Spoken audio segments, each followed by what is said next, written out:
প্ৰথমে মই সংগীতাই আপোনালোক সকলোকে এটা নতুন ভিডিঅ'লৈ স্বাগতম জনালোঁ। আজি আপোনালোকৰ কাৰণে একেবাৰে সহজ নিমকি ৰেচিপি এটা লৈ আহিছোঁ। এইদৰে নিমকিকেইটা বনালে খুবেই মচমচীয়া হয়। টিপছ সহ সকলোখিনি ষ্টেপ বাই ষ্টেপ দেখুৱাই গৈছোঁ। ভিডিঅ'টো শেষলৈকে চাই যাব। আহকচোন তেনেহ'লে বেছি দেৰি নকৰোঁ, আজিৰ ভিডিঅ'টোৰ মাজলৈ আমি আগবাঢ়োঁ। নিমকি বনাবৰ বাবে মই এই চাহ খোৱা কাপটোৰে 3 কাপ ময়দা লৈছোঁ। আপোনালোকে নিমকিৰ পৰিমাণ যিমান বনাব বিচাৰে সেইটো হিচাপত ময়দাৰ পৰিমাণটো কম বেছিকৈ ব্যৱহাৰ কৰিব পাৰে। সোৱাদ অনুসৰি নিমখ দিব। মই ইয়াত সৰু চামুচেৰে এচামুচ দিছোঁ, লগতে দিছোঁ এচামুচ কালজিৰা। কালজিৰাৰ ঠাইত আপোনালোকে আজৱাইন নাইবা জিৰাও দিব পাৰে। এতিয়া গোটেইখিনি ভালদৰে মিহলাই ল'লোঁ। তাৰপিছতে ইয়াত দিছোঁ ডাঙৰ চামুচেৰে 4 চামুচমান ৰিফাইন তেল। ৰিফাইন তেলৰ ঠাইত আপোনালোকে ঘিউ ব্যৱহাৰ কৰিবও পাৰে। ঘিউখিনি গলাই ল'ব। এয়া মই প্ৰথমে 4 চামুচ দিলোঁ ডাঙৰ চামুচেৰে ৰিফাইন তেল। এতিয়া গোটেইখিনি ভালদৰে হাতেৰে মোহাৰি সানি ল'ব লাগিব। এনেকৈ ভালকৈ সানি ল'ব আৰু যদি প্ৰয়োজন হয় আৰু এচামুচমান ৰিফাইন যোগ কৰিব পাৰিব। মই আপোনালোকক জোখটো দেখুৱাই দিম। তেতিয়াহে নিমকিকেইটা খুবেই মচমচীয়া হয়। এই ষ্টেপটো আপোনালোকে স্কিপ নকৰিব। ৰিফাইন বা ঘিৰ লগত ময়দাখিনি এইদৰে খুব ভালদৰে সানি ল'ব।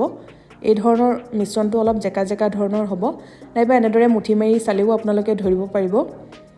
এইদৰে মুঠিটো বান্ধ খাব লাগে, তেতিয়াই গম পাব যে ৰিফাইনৰ পৰিমাণটো সঠিক হৈছে, ইয়াতকৈ আৰু ব্যৱহাৰ কৰিব নালাগে। যদি মুঠিটো বান্ধ খোৱা নাই তেতিয়াহ'লে আৰু এচামুচমান ইয়াতে আপোনালোকে ৰিফাইন যোগ কৰি ভালকৈ আকৌ সানি ল'ব। এতিয়া ময়দাখিনি আমি অলপ টানকৈ মঠি ল'ম। তাৰ বাবে এয়া মই আধা কাপমান পানী লৈছোঁ। ঠাণ্ডা পানীয়ে ব্যৱহাৰ কৰিছোঁ, গৰম পানী ব্যৱহাৰ নকৰিব। আমি ময়দাৰ ড'টো অকণমান টানকৈ মঠিব লাগিব নিমকি বা খুৰমাৰ কাৰণে। সেইবাবে এনেদৰে অলপ অলপকৈ পানী দি ড'টো প্ৰস্তুত কৰি ল'ব। একেবাৰতে সৰহকৈ দি নিদিব, কোমল হৈ গ'লে ভাল নহ'ব।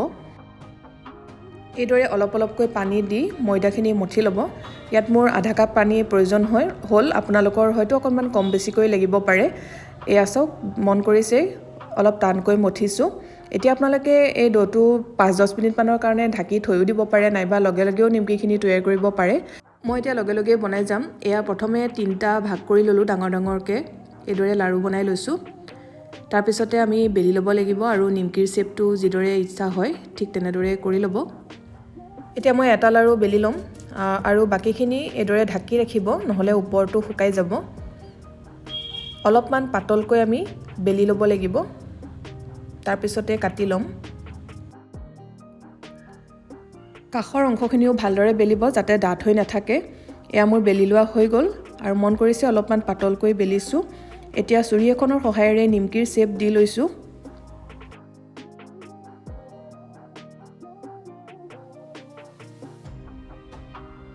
এয়া নিমকিখিনি কাটি লোৱা হৈ গ'ল।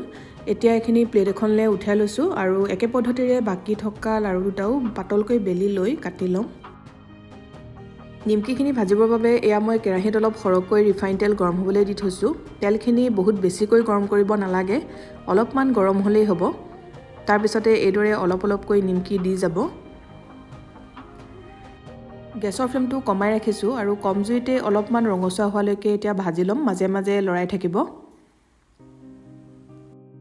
নিমকিখিনি যেতিয়া প্ৰথমে তেলত দিয়া যায়, তেলত খুব বেছিকৈ বুৰবুৰণি উঠে আৰু যেতিয়া ভালদৰে সিজি উঠে এয়া মন কৰিছে বুৰবুৰণিবোৰ অলপ কমি যায়গৈ আৰু খুব ধুনীয়া কালাৰ এটাও আহি পৰে। এয়া দেখিছেই ধুনীয়া ৰং এটা হ'ল। এতিয়া মই কাঢ়ি ৰাখিছোঁ, ইয়াতকৈ আৰু ডাঠ নকৰোঁ, যিহেতু এইখিনি ঠাণ্ডা হোৱাৰ পিছত ইয়াৰ কালাৰটো আৰু অলপ ডাৰ্ক হৈ পৰে। এতিয়া এনেদৰে তেলৰ পৰা কাঢ়ি ল'লোঁ আৰু একে পদ্ধতিৰে কম জুইতে বাকী থকা নিমকিখিনিও এতিয়া ফ্ৰাই কৰি ল'ম।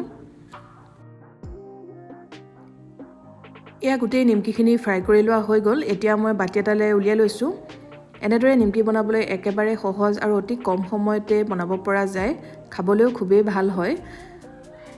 এই নিমকিখিনি সম্পূৰ্ণৰূপে ঠাণ্ডা হোৱাৰ পিছত এয়াৰটাইট কণ্টেইনাৰত ভৰাই ৰাখি কেইবাদিনলৈও খাই থাকিব পৰা যায়, অলপো বেয়া নহয়।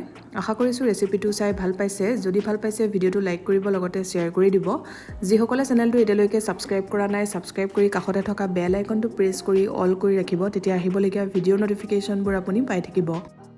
আকৌ লগ পাম নতুন ৰেচিপিৰ সৈতে। ভিডিঅ'টো চোৱাৰ বাবে বহুত বহুত ধন্যবাদ।